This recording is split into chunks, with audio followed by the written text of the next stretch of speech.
Introdução ao Velho Testamento, Bíblia Hebraica, a história deuteronomista, Profetas e Reis, 1 e 2 Samuel.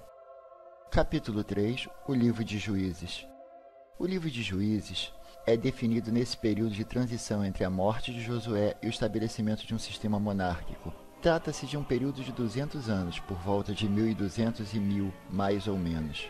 É uma reconstrução imaginativa e embelezada desse período de transição. Também veremos que é uma reconstrução muito mais ideologicamente carregada. Assim, as histórias retratam conflitos tribais locais ao invés de confrontos entre as nações. Você tem praticamente escaramuças com grupos de todo o país.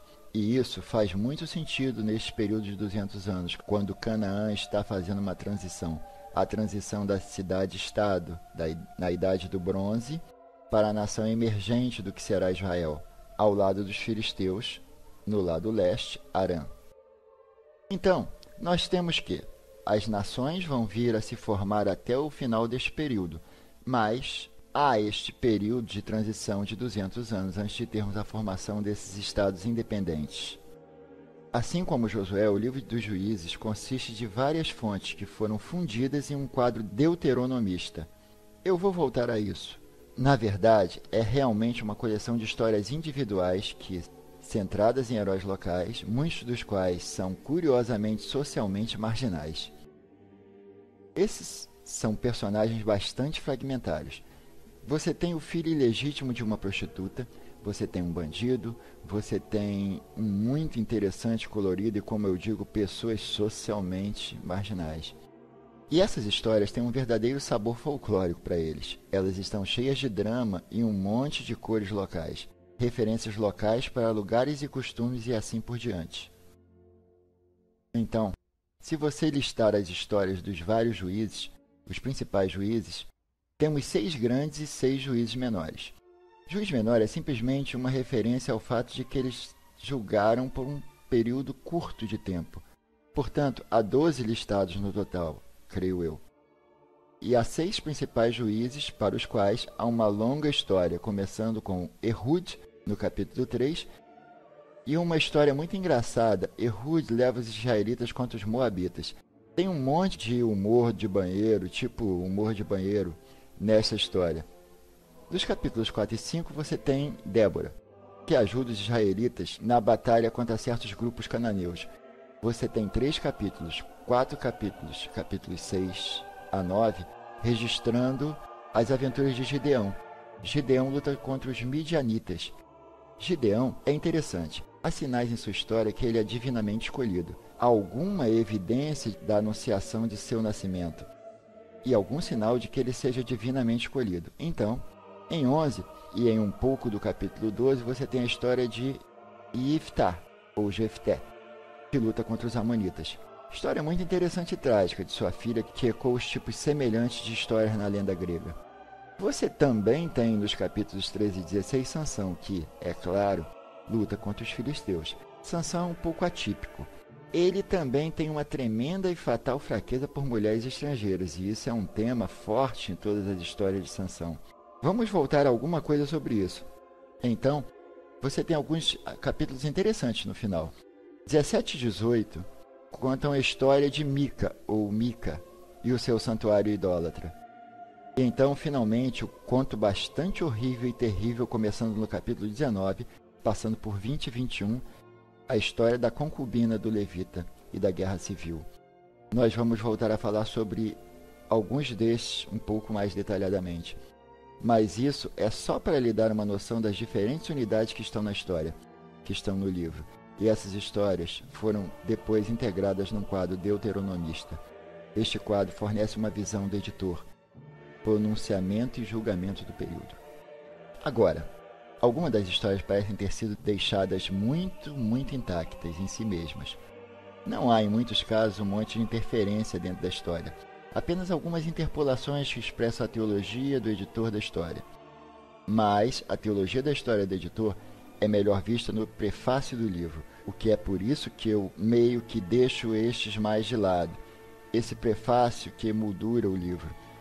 E o capítulo 1 apresenta um resumo detalhado da situação no final da conquista de Josué, fazendo um balanço, listando as extensas áreas onde Josué não havia conseguido tirar os cananeus. Apesar da impressão de que é dada no livro de Josué, certamente na primeira parte dele, que eles fizeram tudo o que devia ser feito e cumpriram os mandamentos de Moisés e assim por diante, mas aqui temos uma lista de todos os lugares onde eles não conseguiram tirar os cananeus, desde Judá e movendo-se para o norte. Eles tendem a começar sempre na zona sul, em Judá, e em seguida listam as coisas na direção do norte. Em seguida, em Juízes 2, capítulo 2, versículo 1 até o 5, um anjo aparece antes da morte de Josué, e o anjo relata a redenção de Deus dos israelitas do Egito. E em seguida, cita a Deus da seguinte forma: eu nunca vou quebrar a minha aliança com você. E você, por sua vez, não deve fazer nenhum pacto com os habitantes dessa terra. Você deve derrubar os altares. Essa é uma frase que se encontra em Deuteronômio 12. Mais uma vez, uma daquelas frases que nos faz ligar Deuteronômio com todos esses livros posteriores.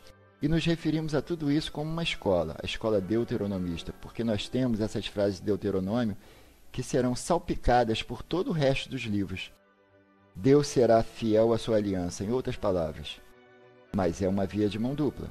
E se Israel não fizer a parte dela, ela vai ser punida. O editor está nos preparando com essa expectativa, antes mesmo de começar a ler um relato do que acontece.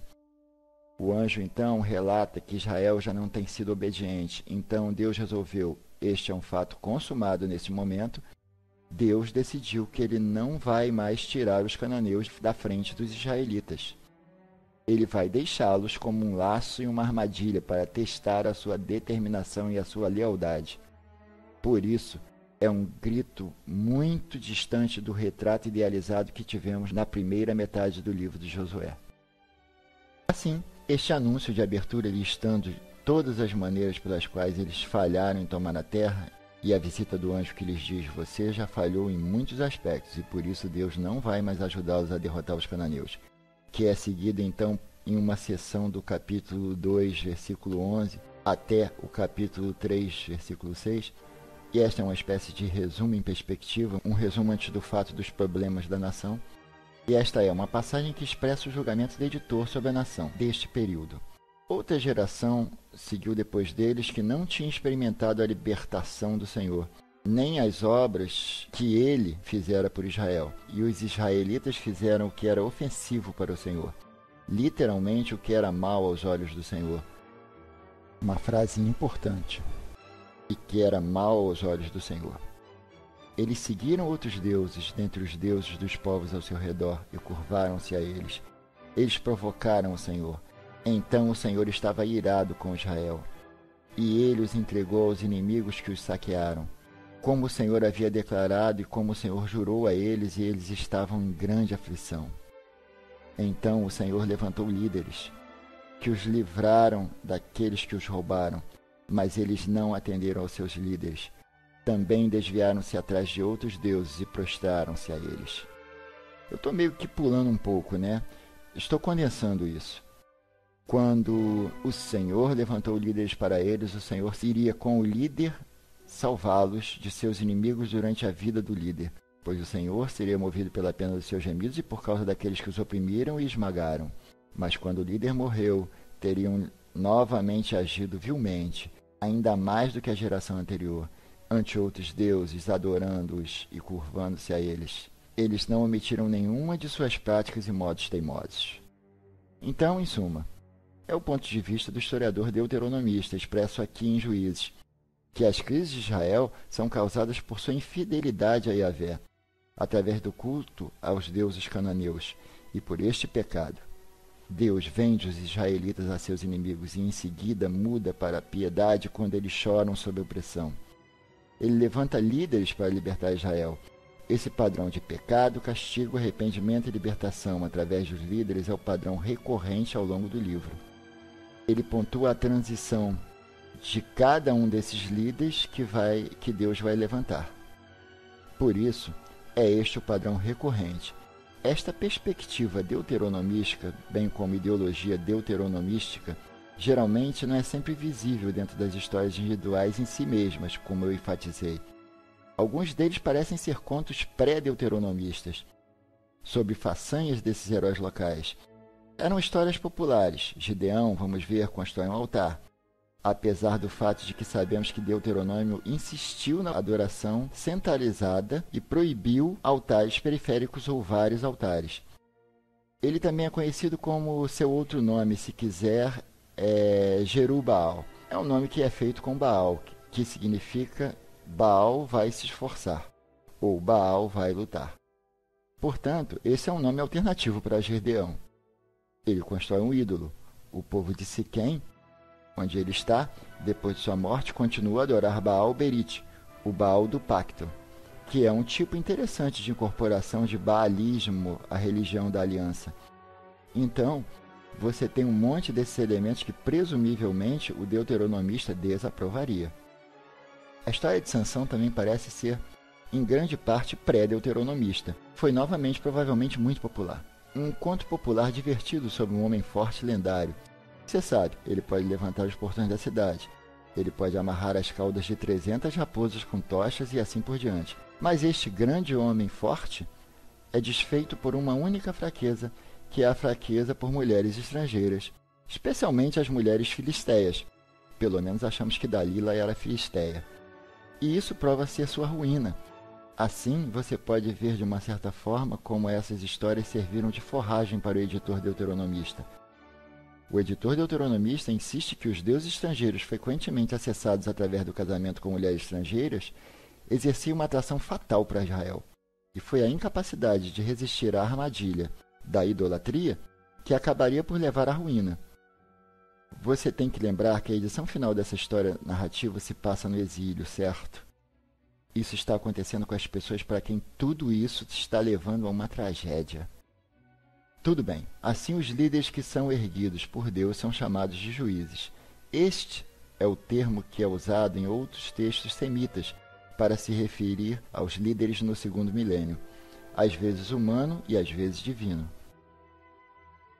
O termo que é usado aqui no texto bíblico refere-se sempre a um líder humano e àquele que exerce muitos poderes ou funções diferentes, e não apenas judicial. Pensamos na palavra juiz realmente em um contexto judicial, mas esta não era a extensão da função do juiz. O juiz israelita era, na verdade, principalmente um líder militar, encarregado de uma tarefa específica e só em tempos de crise nacional. O juiz tinha uma qualidade carismática, que em vários casos é expressa pela frase "O Espírito do Senhor veio sobre ele". Deus ergueria o juiz para libertar o povo de uma crise específica. O juiz pode reunir tropas de 2 ou 3 tribos, às vezes apenas um clã ou 2, o que sugere que não havia nenhuma entidade nacional real neste momento particular. Nós nunca vemos mais do que 1 ou 2 tribos agindo em conjunto, ou alguns clãs de uma tribo. Mas a instituição de juízes nunca criou formas políticas fixas. E cada juiz diferia do último no fundo, em classe e até mesmo em gênero. Nós temos uma juíza, Débora, que exerce funções jurisdicionais, evidentemente, de acordo com o texto. Os juízes não são escolhidos necessariamente pela virtude. Muitos deles parecem cair sob o tipo literário do malandro, um pouco como Jacó. Alguns deles são tipos astutos complicados. Gideão é explicitamente escolhido por sua fraqueza, e não por causa de sua força. Acontece que ele é um grande lutador cruel, e ele não é claramente um iavista devoto. Jeftá é um fora da lei.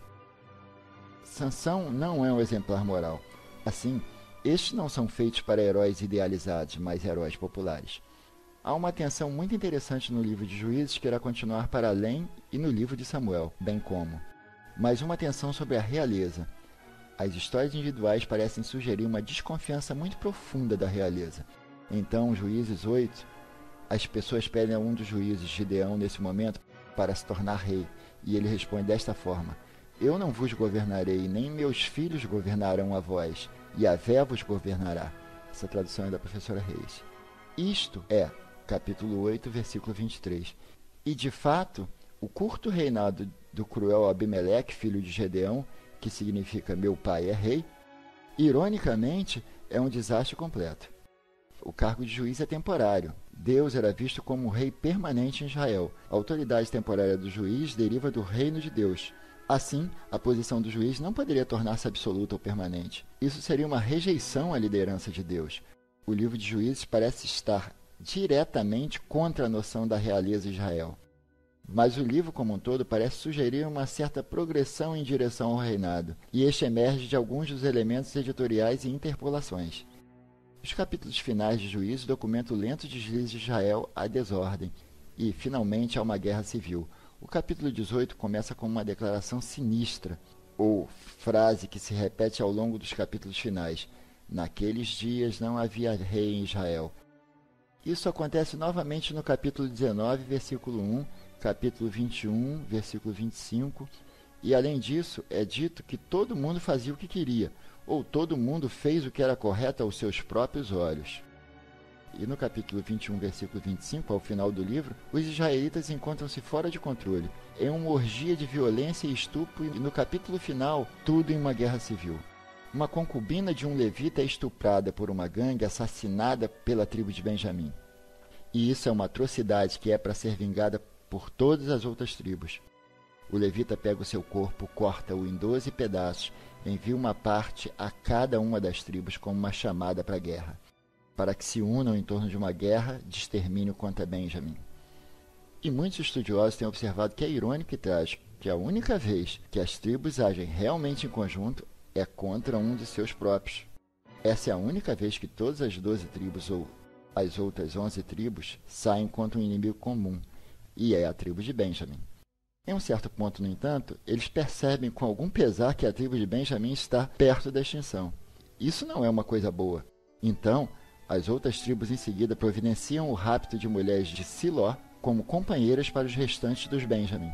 Então, como um comentário final sobre essa sinfonia horrível de barbárie, de estupro, assassinato, guerra civil, sequestro, casamento forçado, o historiador deuteronomista conclui o livro dos Juízes com esse refrão: naqueles dias não havia rei em Israel, e cada homem fazia o que queria. É uma frase maravilhosamente polissêmica. Nenhum rei em Israel, nenhum rei humano, talvez também devido ao seu comportamento, nenhum rei divino.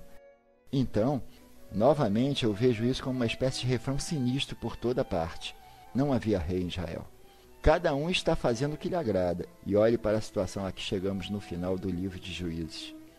A explicação do deuteronomista para a falência moral e social de Israel no final do período dos Juízes, no alvorecer ou na véspera da monarquia, é a infidelidade continuada de Israel. E a receita para essa situação, em algum nível do texto, é um rei. Isso fica inquieto com uma tendência antimonárquica em algumas dessas histórias. Mas, de acordo com o historiador deuteronomista, a estrutura institucional de um reino de Deus, certo? Uma espécie de teocracia, é como um historiador judeu mais tarde descreveria esse período, um reino no qual Deus é o rei e a comunidade é liderada por juízes inspirados em tempos de crise. Esta estrutura institucional não conseguiu estabelecer a estabilidade, um governo contínuo e estável. Ela não conseguiu a liderança contra os inimigos de Israel dentro e fora. Você tem Amon e Moabe a leste, você tem os filisteus a oeste, e eles logo conseguem subjugar toda a terra. Então, as tribos parecem estar conscientes da necessidade de uma autoridade centralizada, uma autoridade central forte, e surge a demanda por um rei.